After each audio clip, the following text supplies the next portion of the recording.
श्री वल्लभाधीश की जय, श्री राज धरण की जय, श्याम सुंदर श्री हमने महारानी की जय, श्री गोविंद जी परम दयाल की जय, श्री गोवर्धनाथ की जय, दाऊ दयाल की जय, श्री नवनीत प्रिया लाल की जय, अपने माथे बिराता सेव्य स्वरूप की जय।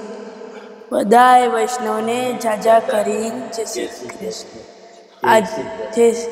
આજે બાની તબિયત ખરાબ છે એટલે એ આજે સત્સંગ નહીં કરી પાય, પણ એમણે અમને આખા પરિવારને એટલું તો શીખવાડ્યું છે કે એક દિવસ થોડી વાર્તાઓ કહીને સત્સંગ કર્યા વિનાનો દિવસ નહીં જવા દઈએ. હા, વાંઝ્યો નહીં જવા દઈએ. એટલે આજે હું થોડી વાર્તાઓ કરવાનો છું.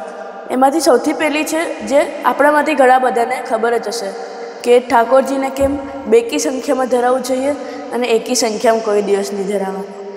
એક દિવસ શ્રી વલ્લભ અને તેમના ધર્મપત્ની એમને ઠાકોરજીને ભોગ ધરાવ્યો હતો.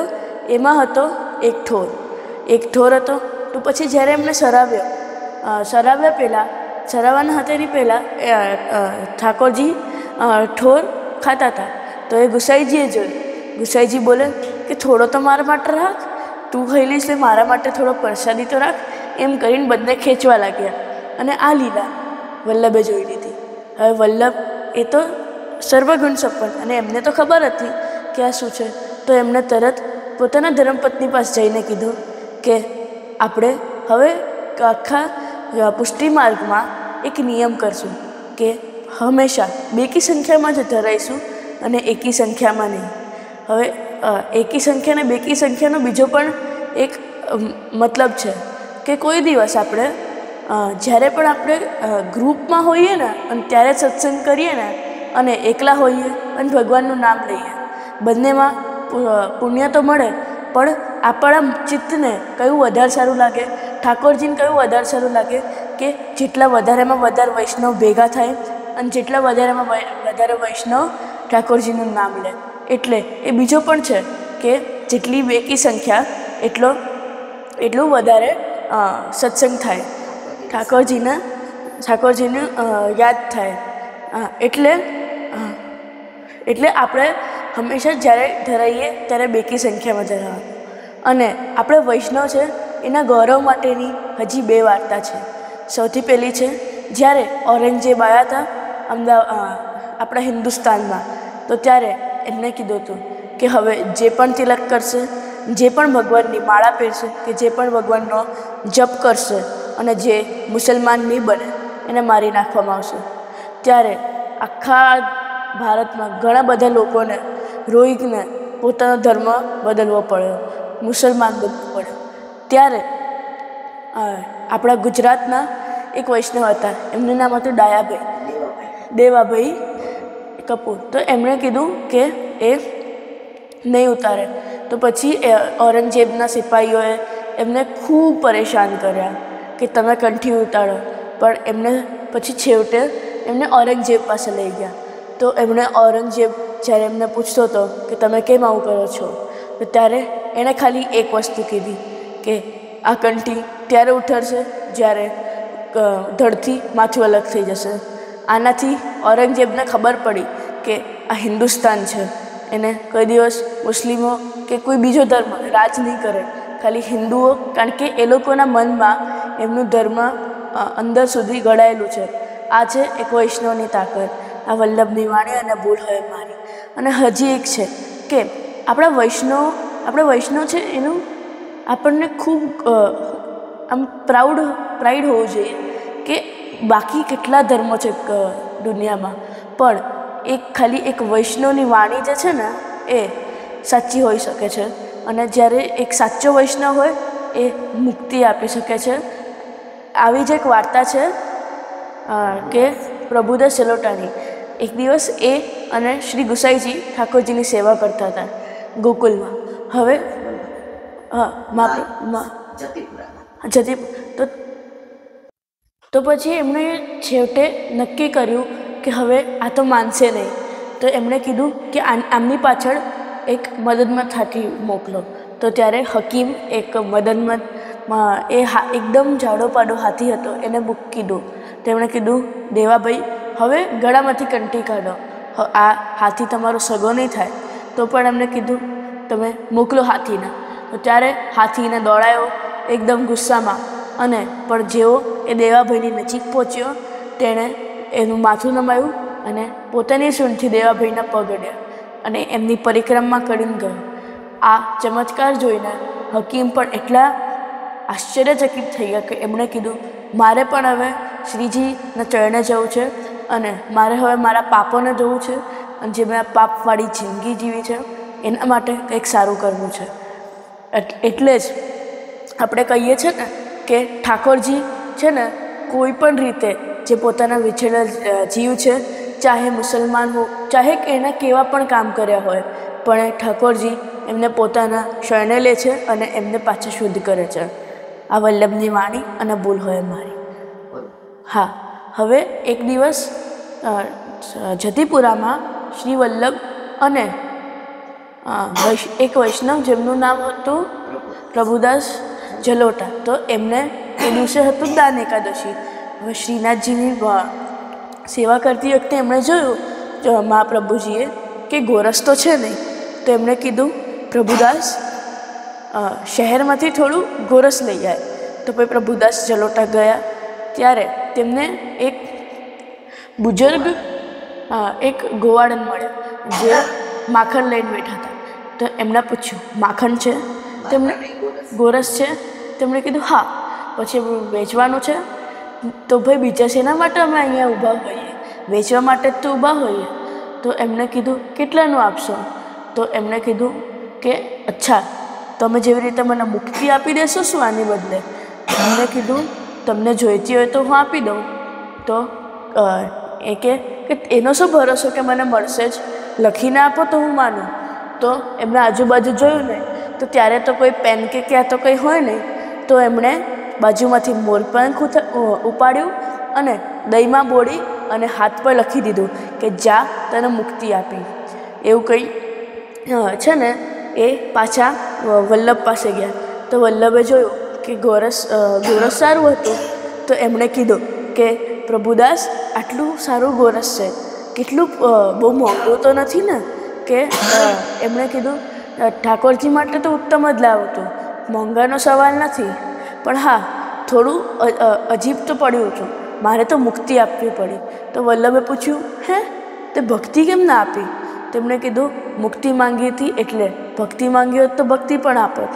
એટલે આનાથી આપણને ખબર પડે છે કે એક સાચા વૈષ્ણવની તાકાત મુક્તિ આપવાની, ભક્તિ આપવાની હોય તો આપણા શ્રી વલ્લભ શ્રી ઠાકોરજી એમની તો વાત જ ના થાય, એમની તો અપાર શક્તિઓ હોય. આ વલ્લભની વાણી અને ભૂલ હોય મારી. હા, એકવાર એક વૈષ્ણવ હતા, એમનું નામ હતું રામાનંદ પંડિત. તો વલ્લભ અને થોડા વૈષ્ણવો એમના ઘરે એમની પરિક્રમા વખતે આવ્યા. તો એમણે કીધું કે રામાનંદ, અમે તમારા ઘરે એક દિવસ રોકાઈ શકીએ? તો એ તો બહુ ખુશ થઈ ગયા કે મહાપ્રભુજી મારા ઘરે. તો એમણે કીધું, હા, આ તો મારા માટે બહુ ખુશીની વાત છે. પછી રાત્રે એમણે છે ને એમની પત્નીને કીધું કે આજે ગાયનું છાણ છે ને એ તો છુપાડી દે, ક્યાંક વલ્લભના વૈષ્ણવના લઈ લે. આ વાત વલ્લભ સાંભળી ગયા અને વલ્લભને ખૂબ ગુસ્સો આવ્યો અને એમણે કીધું કે અગર તે મને કીધું હોત તો હું ચલાવી લે, પણ તે મારા વૈષ્ણવને કીધું છે એટલે હું તારું ત્યાગ કરું છું. અને એવું કહીને જતા રહ્યા. પછી રામાનંદ હતા એ બહુ દુઃખી થઈ ગયા. તો પછી એમણે બીજા દિવસે એ ક્યાંક જતા હતા તો વચ્ચે જલેબીનો ઓલું આવ્યો, તો દુકાન આવી. તો એમણે જલેબી લીધી. પછી એમણે શ્રીજી તરફ જોઈ, શ્રીજી બાબાનું મંદિર જ્યાં હતું તેમને બાજુ જોઈ, વલ્લભની કાની આપી અને પછી આમ હાથ પર કર્યું એટલે પછી જ્યારે વલ્લભ શૃંગાર કરતા હતા ત્યારે એમણે જોયું કે ઠાકોરજી તો મસ્ત જલેબી ખાય છે. તેમણે પૂછ્યું કે લાલા, મેં તો તને જલેબી નહીં ધરાઈ, તો તું કેમ જલેબી ક્યાંથી આવી તારી પાસે? તેમણે કીધું, તમારા સેવકે ધરાઈ, રામાનંદ. તેમણે કીધું, મેં તો એનો ત્યાગ કર્યો છે. એમણે કીધું, તો પછી ઠાકોરજી મને મુસ્કાયા અને બોલ્યા કે વલ્લભ, તમે જેનો હાથ મારા હાથમાં થામ્યો છે તેમનો હાથ હું કોઈ દિવસ નહીં છોડતો. એટલે જ આજે હું આ જલેબી ખાઉં છું. આ વલ્લભ આ જ સાંભળી વલ્લભ પણ અતિ પ્રસન્ન થઈ ગયા. પછી તો પણ રામાનંદ જે હતા એમને થોડી હજી મનમાં વ્યથા હતી કે વલ્લભે કેમ મારો ત્યાગ કર્યો, મારે કંઈ પણ કરીને વલ્લભના શરણે પાછું જવું છે. તો રોજ જ્યાં સત્સંગ કરતા હતા વલ્લભ, ત્યાં બહાર ઊભા રહેતા અને બધા વૈષ્ણવ પૂછતા, વલ્લભે મને યાદ કર્યું, વલ્લભ મારા બારામાં કંઈ બોલે? તો બધા ના પાડતા હતા. તો એક દિવસ છેવટે એમણે એક વૈષ્ણવને કીધું કે તું થોડી વાર પાછા રહીને તો પૂછશો વલ્લભને કે રામાનંદનું શું કરશું આપણે? તો જ્યારે એ વૈષ્ણવ બીજા દિવસે સત્સંગમાં થોડા પાછા રહ્યા અને એમણે પૂછ્યું, તો ત્યારે વલ્લભ ગુસ્સામાં બોલ્યા કે આ વૃક્ષ દેખાય છે, ઘનઘોર વૃક્ષ હતું. તો આ વૃક્ષના બધા પાંદડા જ્યારે ખરી જશે ત્યારે હું રામાનંદને પાછો શરણે લઈશ. તો એમણે બહાર જઈને આ વાત રામાનંદને કીધી. રામાનંદ તો ઉછળી પડ્યા અને એટલા ખુશ થઈ ગયા, બધાને મીઠાઈ બાંટવા લાગ્યા. તો પછી જે વૈષ્ણવ હતા એ પૂછે, તું ગાંડો થઈ ગયો, જોતો ખરી કેટલા વૃક્ષ છે અહીંયા? તો એમણે કીધું કે ના, આનાથી મને એ તો ખબર પડી કે વલ્લભ મારો સાથ આટલી વાર સુધી નહીં છોડે, આટલા જન્મો સુધી નહીં છોડે, પછી પાછો શરણે લેશે. તો ત્યારે એ વૃક્ષ જે એક વૈષ્ણવ હતું અને આખો દિવસ વૈષ્ણવોની સંગતમાં રહેતું હતું. આ સંગતનો પણ રંગ લાગે. તો પછી એણે સાંભળ્યું, તો પછી એણે તરત જ પોતાના બધા પાંદડા ઉતારી દીધા અને સાવ ખોખું થઈ ગયું. એટલે ત્યારે અંદરથી વલ્લભે બૂમ પાડી, રામાનંદ આવી જા, તને પાછો શરણે લઈ લો. આનાથી આપણને એ પણ ખબર પડે છે કે ના તો વલ્લભ કોઈ દિવસ આપણો ત્યાગ કરે છે, ના તો કોઈ દિવસ વૈષ્ણવ બીજાનું ખોટું કરે, અને આપણે હંમેશા વૈષ્ણવોનો ગર્વ કરવો જોઈએ. આ વલ્લભની વાણી અને ભૂલ હોય મારી. બોલો વલ્લભાદેશ કી જય. ભાગવત અને મારા ગુરુદેવને દંડવત પ્રણામ કરું છું. શ્રીમદ ભાગવત અને મારા गुरुदेव ने दंडवत प्रणाम करो। चंद्र सरोवर पे सूरदास जी के द्वार पे मेरा दंडवत प्रणाम। सुरभि कुंड पे परमानंदास जी के द्वार पे मेरा दंडवत प्रणाम। जमनावता पे संकर्षण कुंड पे कुंभनदास जी के द्वार पे मेरा दंडवत प्रणाम। बिरछू कुंड पे कृष्णदास जी के द्वार पे मेरा दंडवत प्रणाम। कदम खंडी पे गोविंद स्वामी के द्वार पे मेरा दंडवत प्रणाम। अप्सरा कुंड पे चित्त स्वामी के द्वार पे मेरा दंडवत प्रणाम। मानसी गंगा पे नंददास जी के द्वार पे मेरा दंडवत प्रणाम। रुद्र कुंड पे छत्रपुरदास जी के द्वार पे मेरा दंडवत प्रणाम। ब्रज विलास व्रती गोपिकाओं ने मारा दंडवत प्रणाम।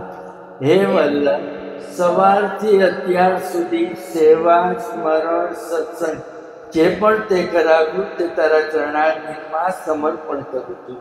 ભૂલ અપરાધ થયો હોય તો ક્ષમા કરશો. બોલો વલ્લભાધીશ કી જય.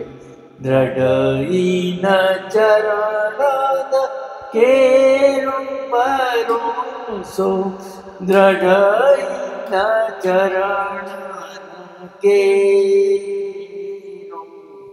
श्री वल्लभनाथ चंद्र छटादीन सब जुग माया अंधेरो भरोसो दृढ़ चरण के